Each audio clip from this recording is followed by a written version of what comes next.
সনাতন সংস্কৃতিতে তিনটা জিনিসই করা যায়, আগুনে পুড়িয়ে দেওয়া, জলে ভাসিয়ে দেওয়া, আর হচ্ছে সমাধি দেয়া। তবে শ্রেষ্ঠ হচ্ছে অগ্নি সৎকার।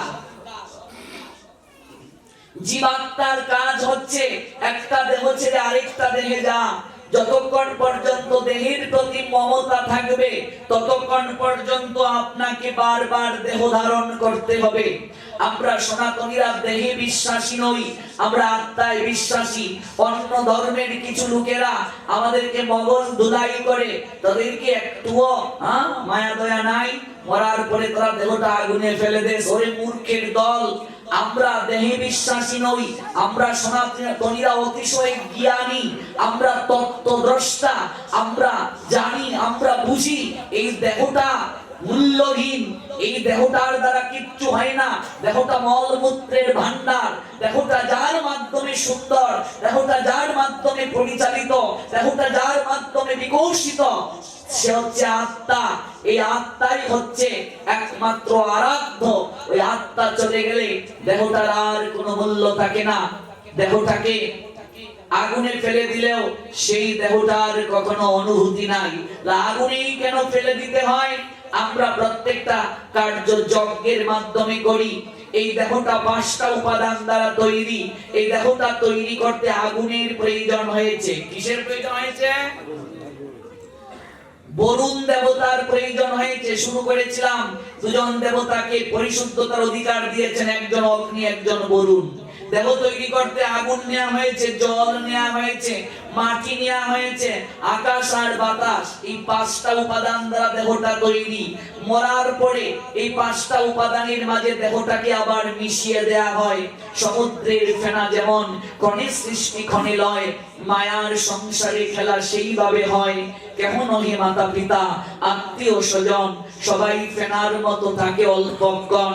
সমুদ্রের ফেনা যেমন সমুদ্রে মিশয়, পঞ্চভূতের দেহ তেমনি হয়ে যায় লয়। কত দেহ এইভাবে ধরো এ শরীরী, অনিত্য দেহে তুমি আত্মীয় তাহারি। সমুদ্রের মাঝে ফেনা উঠে, ওই ফেনা আবার সমুদ্রের মাঝে মিশে যায়।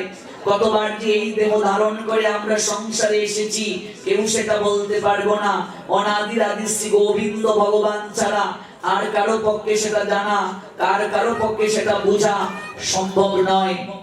একমাত্র অনিত্য এই দেহে আত্মীয় ভগবান যে আত্মা রূপে আছেন তিনি চলে গেলে এই দেহটা মূল্যহীন। এই দেহ কলাকে আমরা অগ্নিতে আহুতি দেই। এই যে আমরা যজ্ঞের মাধ্যমে কলা দেই, ওই কলাটা একটা প্রতীক। দেহটা কলা। আগুনের মাঝে কোনো কিছু দিলে ভগবান খুব সহজে সেটাকে গ্রহণ করেন। অগ্নিকে ভগবান অধিকার দিয়েছেন। এই জন্য দেখবে অগ্নিতে আমরা ঘি দেই, যজ্ঞ করার সময় অগ্নিতে আমরা পঞ্চফল দেই, সকল কিছুই দেই। অগ্নির মাধ্যমে ভগবান গ্রহণ করেন। এই দেহটা ভগবান দিয়েছেন।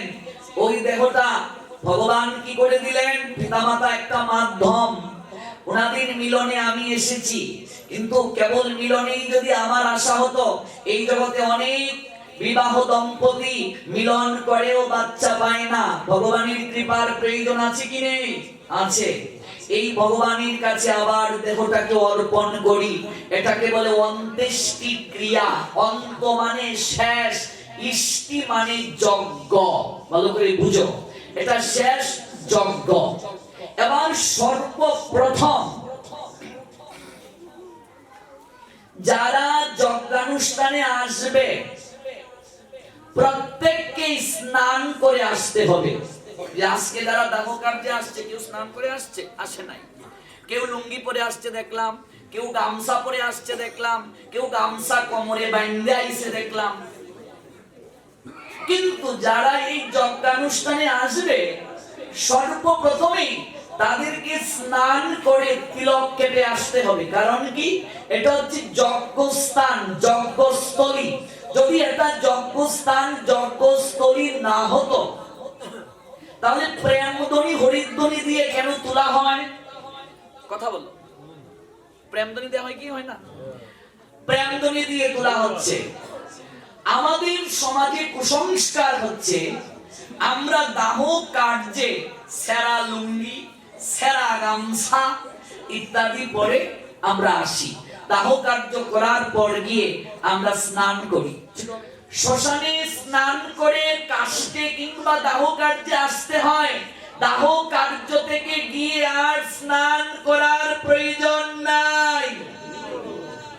ধার্মিক মুসলমানরা এই বিধানটা যে পালন করে, ওরা দেখবে জানা যায় সুন্দর করে স্নান করে সেজে গুজে যায়, আতর মেখে যায়, গোলাপ জল ছিটিয়ে যায়, জানাজা থেকে এসে আর স্নান করে না। এগুলো সনাতন ধর্মেরই নিয়ম। এই জন্য গীতা পড়ো, শ্রীমদ্ ভগবত গীতা 2য় অধ্যায় সাংখ্যযোগ। সেই সাংখ্যযুগে পরমেশ্বর ভগবান নিজ মুখে বলছেন অর্জুনকে উদ্দেশ্য করে, জগতের সবাইকে, এই জগৎটাই হচ্ছে মৃত্যুলোক। 27 নম্বর শ্লোক 2য় অধ্যায়।